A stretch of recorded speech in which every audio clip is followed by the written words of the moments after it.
Well, I'm Chris, and this is my buying 8th scale used nitro buggies video. So we're going to go through these, find out if there's anything wrong with them, the electronics broke stuff. That's what we're looking for, because people bash the crap out of these things. I've never seen anybody run a nitro 8th scale buggy gently. I've never seen it. But we're going to be looking inside the engines and, like I said, looking for broke stuff, seeing if this is a good deal or not. So the worst thing about these is both of these are over 20 years old. So thanks to the guy that helped me out to find what these are. I did send that guy $20. So this one turned out to be a Hot Bodies Lightning. It appears to be the ready to run, but we do have the 3-disc brake, so maybe they upgraded that. We have to check this engine out. This is a Hot Bodies engine, so it may have came from that. I don't know. And then this one, Sportwerks Mayhem. So both of these were like professional style buggies. I think this one was probably a little more expensive. These were like kits, I believe. There's one on eBay right now. Let me just start digging in these things, and when we find things wrong, we'll stop and talk about it.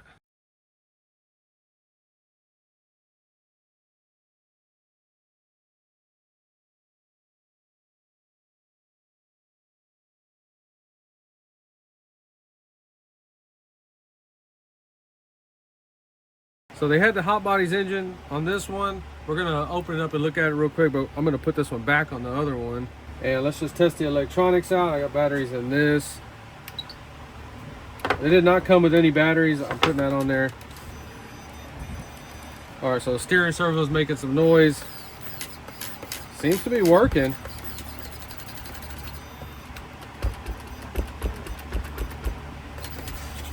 All right, so throttle servo is good. All right, all that tests out. This is a 3-channel. All right, so all the wheels are straight. The alignment looks good on it. The shocks look good on it. Everything looks good on this car. It's not even really that dirty. Yeah, everything looks dialed in. Like, it looks like they were paying attention to camber. And then we got another set of wheels exactly like this. That's awesome. Just white wheels. So let's just check this engine out real quick and see what the heck is going on. The kid didn't know anything, didn't have any comment. That's super loose front to back. Just give it a quick inspection. So I had to move the fan closer to me because of mosquitoes and it's summer. So if you can hear the fan, sorry. All right, everything looks good in there. The bearings feel good on this one. Oh, this is a big engine. What the heck? So the Sportwerks Mayhem, we put the OS Max RG on there. I'm trying to figure the pipe out. Very new to 8 scale buggies. So I bought this RC lot and it came with this tub of pipes. So I have a whole bunch. So Nova Rossi's supposed to be expensive. Does that mean it's better? I don't know. But there's Hobeos, there's LRP pipes in here. Just a bunch of different stuff. Jamin products, JP2, OFNA. And after getting this bag right here, somebody paid $89. Does that mean this is like $400 worth of pipes? I don't know. Still have a whole bunch. That's why buying those lots is crucial if you're going to be restoring RC cars. Because having to go out and buy a pipe like this, I would not be down with having to stop, spend $100. All right, that exhaust seems to fit on there really, really, really nice. Look at this platinum. Man. Okay, so it turned out that is a 0.21 OS Max RG. I guess it's just average. I don't really care as long as it runs. I know it's going to be fast enough for me. But I found out that this right here is actually a real cool engine. It's like an HPI type engine, or HPI makes it. And this is a 0.26. So I'm not sure if they just bought this engine and put it on the other car, because that other car, it really doesn't even make any sense. This is not on any of the Hot Bodies Lightning cars like this. And then HPI made one just like this, and it's got the same style as the Lightning too. So this piece right here kind of has a notch on it, and that servo for the steering is mounted sideways or laying down. So I don't know what this is. And notice how this box right here doesn't have a name on it. So these are the parts I have for this one so far, and you can see they were buying Lightning series. Okay, so they bought shocks for a Lightning Pro, which has a different shock part number, so I really am not gonna know until I look at the shocks. But either way, it's still cool. I'm happy. Nothing's broke on it, so let's just continue.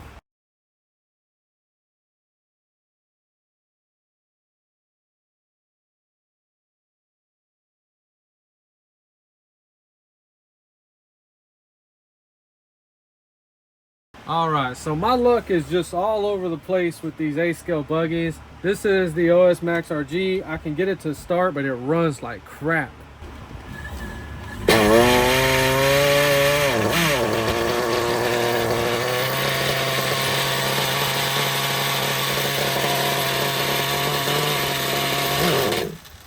now I have to go and read about these carburetors, which this is frustrating me more than anything, because of course you got to go in the forums. I hate the forums. I hate them so much, man.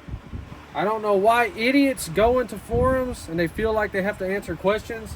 It's like I tell people, all the smart people, they are never like, hey, I'm bored, let me go in the forums and answer some questions. It's always the idiots. So I did go in the forums to get the turns on this carburetor, and you see it started up. But we have a lot of issues with the servos. That's another thing on these older cars. You might as well guarantee you're going to change the servos out, no questions asked. Every single one of these 8-scale buggies always has some crusty servos. And I believe 90% of the time that's why they quit running them, because one of the servos starts acting up and they know they're gonna have to, might as well buy two, and now you're $150, $200. And if you have a life, sometimes you're just like, never mind, never mind. I think that's what happened to these. That kid got them, thought he was gonna just go out there and run them, and had problem after problem after problem. Because like I said, we cleaned and took that engine all the way apart. I cleaned the carburetor thoroughly, and it's running like it's screwed up. It's not running like it has an air leak, but I need to check the idle gap on that one. I love when those people, they tell you the carburetor settings, but they didn't tell you where they have the idle gap at, because they don't know. That's why I hate the freaking forums. So this is a hot bodies, but it's not a Lightning 2. I'm guessing it's just a Lightning and it's a Pro. Maybe they never released it to the people. I have no idea, but it does have the Pro stuff on there, but it's not a Lightning 2 because of this metal piece right here. And I found another one of these on the internet right now. It wants a lot of money for it. It wants like $300 for it, and it has these wheels on it. Another mystery solved. Another point in buying these old ones is it may be difficult to find information on the engine. So this engine right here, even though it's a .26, this is the one from HPI.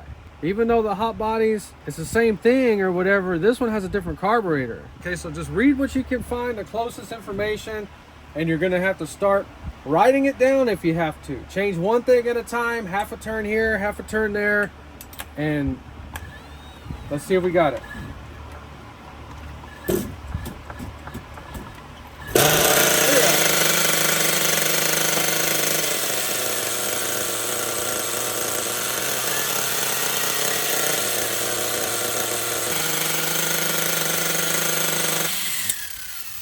All right, well, at least it's not dying and it's idling. So my phone's about to die. Gotta do a quick recap on this one. So this is not the hot bodies that came on the Lightning Pro 2 ready to run. This is the HPI engine, because that one that came on Lightning 2 had a mid-range needle. So they bought this aftermarket. That's why it has a gray head and not the purple head, and the 2-needle carburetor. So all the electronics worked on this one. It looked like they replaced both servos. They both work absolutely perfect. Both transmitters work perfect. They use 8 batteries each. That sucks. So like I said, this turned out to most likely be a hot bodies Lightning, not a Lightning 2, and it was a Pro. It's got the bars right there, and it's got the 3-disc brakes, but we have a brown body, a brown chassis. So this car right here, total complete freaking win all day, all night. You'll see this one in a future video. This is the first custom painted body that I like, and I'm gonna keep. I'm gonna clean it up. So you'll see this one in the future. We're going to be running it, and we'll talk about everything that was wrong with the tune or whatever, and we're going to go bash the crap out of this one. This is a keeper. I'm not selling it. So pretty much $50 got in this one right here. So it came with this transmitter 2-channel that works perfect. Okay, so the steering servo was bad on this one. Throttle works fine, and we got the OS Max RG. It seems to work okay. It's idling, it's not dying. So now I have to read about both of these carburetors and both of these engines and try to find the paperwork. I like to buy the books if I can, get my hands on them. I hate looking at this stuff on my phone. You can't always just print it out on a computer, but I don't know why that's just so hard to do sometimes. So I don't care if people hate this engine or think it sucks. I don't care. I'm going to run it until it blows up. It has real good compression. It starts up real easy. This one started right freaking up, man. So now my mission is to research the glow plugs on both of these engines and buy the correct glow plugs, and then research the fuel. I just put random fuel. I put 20% in this one, 25% on that other one. You don't do that kind of stuff. You have to read and find out what they require or recommend. I'm not saying that's the only thing you can run, but it's a great starting point, especially if you're like me, for the first time ever running this OS Max RG. So I can afford buying new cars. Don't think for 1 second I cannot afford to buy a new RC car. But it's the same path I took in real cars. Is I started messing with a bunch of broke down ones, learned how to rebuild them, And guess what? You fast forward 20 years and you know every single thing about those classic cars that you worked on. And then when you get a certain age, you don't mess with classic cars anymore. You just buy new stuff. I am officially tired of freaking nitro for this week. If you enjoyed this video, please like, subscribe, and thanks for watching.